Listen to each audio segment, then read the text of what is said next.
Subscribe to RA Solutions by clicking on the subscribe button and clicking on the bell icon to receive notifications. How to stay safe online. So the internet is absolutely fantastic. There's a lot of things you can do using the internet, lots of research. You can do your homework, you can do your work in general, you can play games, you can talk to your friends, you can talk to family members, you can talk to people on the other side of the world, and you can just connect with people using social media apps as well.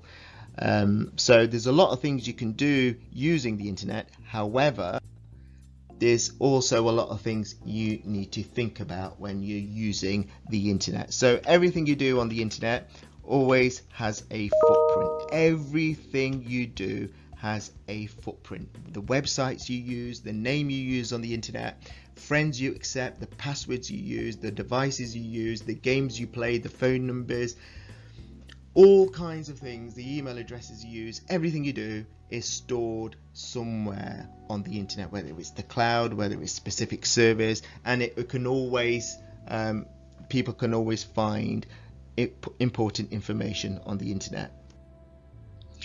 Another thing you need to be aware of, different apps you use every day have different age ratings. So on the left of this slide here, these are the 3 apps you are allowed to use if you are under the age of 13.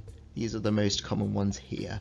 Now, if you're 13 and above, these are the key apps here which you can use. So obviously, if you're under the age of 13, you can't use Instagram, you can't use TikTok, you can't use Snapchat, you can't use Twitter, Facebook Messenger, and these ones here. But if you are 13 and over, you can use these apps here. If you are 16 and above, you can use WhatsApp, Telegram, Messenger, Tumblr. If you are under the age of 16, you cannot use these 3 apps here. If you're 17 and above, you're allowed to use these 3 apps here. And if you're 18 and above, you are allowed to use YouTube, WeChat, Kik, so on and so forth here. However, if you're 13, you're able to use these apps with parental permission. So that's very key. I'm not sure whether you knew about the age restrictions on these apps, but it's key that you understand them now. Moving on. So in terms of online and being safe online, it's always key to be smart when you're using the internet. What I mean by that is, how can you enjoy using the internet and keep safe at the same time? I use a motto myself: I'm always smart, or I'm always teaching my children to be smart when they're using the internet. What I mean by that is stay safe, think about who they're meeting. Rule of thumb for me is do not meet anybody using the internet.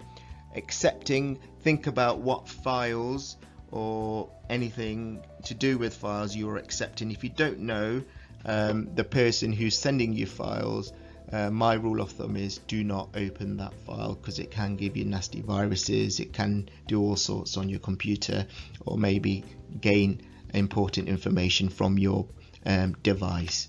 Reliable, think about who you are speaking to online, and if there's anything you're worried about, always tell somebody. So those are the key things I always look out for when I'm teaching my children about using the internet safe.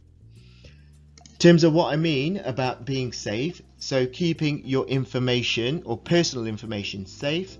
If you wouldn't say it to a stranger on the street, don't share it with strangers on the internet. Don't forget to check your privacy settings. Try and keep, if you have got a social media app or you've got social media profiles, make sure those profiles are kept on private. In terms of meeting, do not meet up. That's a rule of thumb. Online games and social media can be a great place for chatting to your friends. Always know who you are talking to.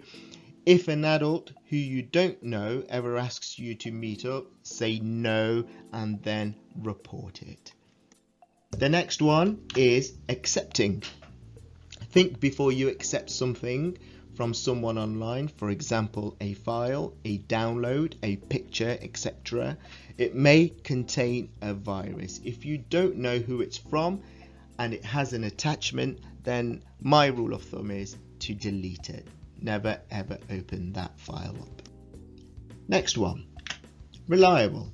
Not everybody you speak to online is trustworthy. Somebody may be lying about their age and who they are. Make sure you know who you are talking to and use a reputable site or reputable websites in general and services to protect you and your computer. You might have heard of that term before, catfish. Catfishing is quite prevalent now, so to protect you from using the internet, make sure you know who you are talking to online. And the next one is tell a parent, a guardian, carer or trusted adult if someone or something makes you feel worried or uncomfortable online. Also tell someone if a friend of yours needs help online too. So those are the smart rules I live by, and I'm hoping you guys live by that as well. So another thing you need to do when you post online, something you need to think about, is the information you receive or get. Is that information true? Is it helpful? Is it illegal? Is it necessary? And is it kind? So it's another motto I live by, and I'm trying to promote that with you as well today. Also, some other things you need to think about when you post online. What you post online can be misinterpreted, upset somebody, and also attract unwanted attention. And it can also get you in trouble, especially if you are threatening somebody online. We can get external agencies involved, maybe the police involved, if you are abusing somebody or threatening somebody online, whether they go to the same school or whether they go to a different school. If we get wind of it, we will take action, and 9 times out of 10 we will report it to the authorities, your parents, guardians, and obviously let them deal with it further. Cyberbullying is also a method of bullying rather than a type of bullying. Cyberbullying is prevalent among the younger age groups and includes bullying via text messages, instant messenger services, social networking sites, emails, images or videos. And if we find somebody is getting cyberbullied, we will deal with it using obviously our procedures and protocols in place. And something else you hear in the news is internet safety. A few years back, somebody of a similar age group as to you guys was using Snapchat images, nude Snapchat images, and they were put on by hackers online. So if you don't want anybody to see it, okay, if you don't want anybody to read it, don't post it, don't write it. That's the rule of thumb. Remember, it goes back to something I was saying earlier on in my presentation. Everything you do and say on the internet has a footprint. It can be traced back or tracked back to you. Please always be safe using the internet. Thank you.